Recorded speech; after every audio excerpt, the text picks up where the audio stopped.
যত নামাজ তুমি পড়ো সব নামাজের রুকু সিজদা করা ফরজ।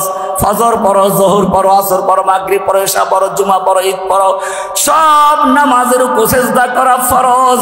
কিন্তু খবরদার নামাজটা যদি জানাজার নামাজ হয় তুই রুকু করতে পারবি না, সিজদাও করতে পারবি না। জানাজা যত বড় বুজুর্গের হোক রুকু সিজদা আছে কেন নাই? কারণ জানাজার নামাজের সামনে একটা লাশ থাকে, লাশ। যদি তুমি জানাজার নামাজে সিজদা করতে যাও, রুকু করতে চাও, ওই মাজার পূজারী, কবর পূজারী ভণ্ড বলবে এই তো বুজুর্গকে সম্মানের সিজদা করা হইল। বিভ্রান্ত করবে, ধোঁকা দিবে, প্রতারণা করবে, ভুল বুঝাবে।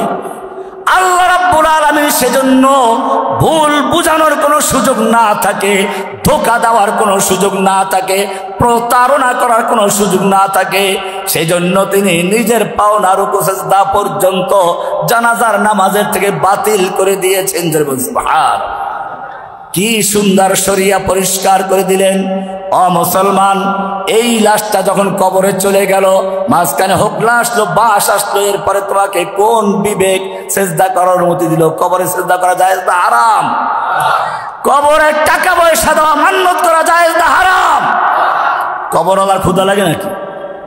আল্লাহর নবী মৃত্যুর 3 দিন আগে বলেছেন, লানাল্লাহুল ইয়াহুদা ওয়ান নাসারা ইত্তাখাযু কুবুর আমবিয়াহিম ওয়া সালিহিন মাসাজিদ। আল্লাহ তাআলা ইহুদি খ্রিস্টানদের প্রতি লানত করুন, তারা তাদের মসজিদগুলোকে, তাদের ওলি বুজুর্গদের কবরগুলোকে সিজদার স্থান বানিয়ে নিয়েছে। লা তাজআলু কবরি ওয়াসানা ইউবাদ। খবরদার, খবরদার, আমার মৃত্যুর পরে তোমরা আমার কবরকে সিজদার স্থানে পরিণত করো না।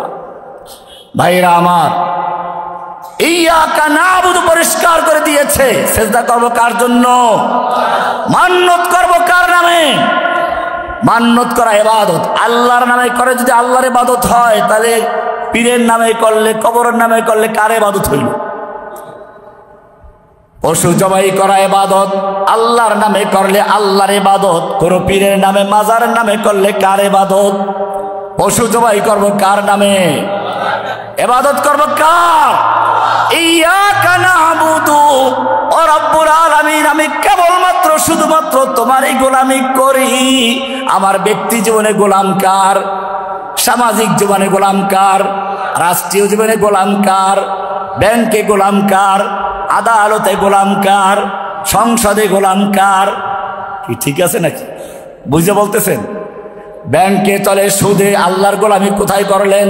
আদালত চলে মানুষের আইনের দ্বারা, কেমনে আল্লাহর গোলামি করলেন? অমুসলিম এটাই পরিষ্কার করে দিতে হবে। তুমি লা ইলাহা ইল্লাল্লাহ পড়ো, কোনো অর্থ জানো না। লা ইলাহার অর্থটা কি? লা ইলাহা ইল্লাল্লাহ না পড়লে মুসলিম হওয়া যায় না। লা ইলাহা ইল্লাল্লাহর সাক্ষী না দিলে আযান হয় না। আশহাদু আল্লা ইলাহা ইল্লাল্লাহ বলে লা ইলাহার সাক্ষী দিতে হয়, না হলে ইকামত হয় না। লা ইলাহা ইল্লাল্লাহর সাক্ষী না দিলে জুমার খুতবা হয় না। লা ইলাহা ইল্লাল্লাহর সাক্ষী না দিলে মুসলিম হওয়া যায় না। কি আছে লা ইলাহার মধ্যে? এই লা ইলাহা ইল্লাল্লাহ চাচা আবু তালেবকে আল্লাহর নবী বলেছিলেন, খালি লা ইলাহা ইল্লাল্লাহটা বলো, আমি তোমার জন্য কে আমাদের সুপারিশ করতে পারবো। চাচা আবু তালেব লা ইলাহা ইল্লাল্লাহ বলে নাই, মারা গেল। আল্লাহ বলেন, ইন্নাকা লা তাহদি মান আহবাবতা ওয়ালাকিন্নাল্লাহা ইয়াহদি মান ইয়াশা। হে নবী, আপনি যাকে চান চাইলে আপনি হেদায়েত দিতে পারবেন না, বরং আল্লাহ যাকে চান হেদায়েত দেন। হেদায়েত দেওয়ার মালিক কে? ও মুসলমান, ভালো করে জেনে রাখো, আল্লাহর নবী চাচাকে হেদায়েত দিতে পারলেন না, সারা জীবন চেষ্টা করে হেদায়েত দেওয়ার মালিক হতে পারলেন না। আল্লাহর নবী যখন তার চাচাকে জান্নাতে দিতে পারলেন না, এরপরে যদি কোনো পীর ফকির, কোনো ওলি ভণ্ড বলে জান্নাতে নিয়ে যাবে, তরাইয়া নিয়ে যাবে, ভাগ্য বদলাইয়া দিবে, একবার বেহেশতে পার করে নিয়ে যাবে, টিকিট দিয়ে দেবে, সে ব্যক্তি পীরটা শয়তান, আল্লাহর ওলিরা শয়তান।